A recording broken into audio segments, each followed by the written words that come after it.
September singt er immer das Maibaumlied mit einer kleinen Unterbrechung. Während der Adventszeit haben wir es ihm nämlich verboten.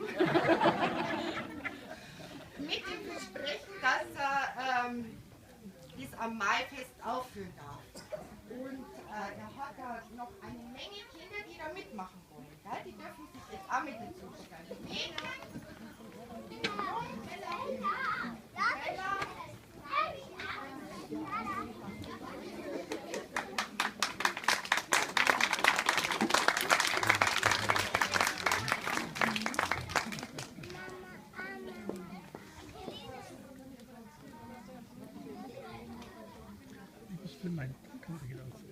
Meine Kamera geht aus.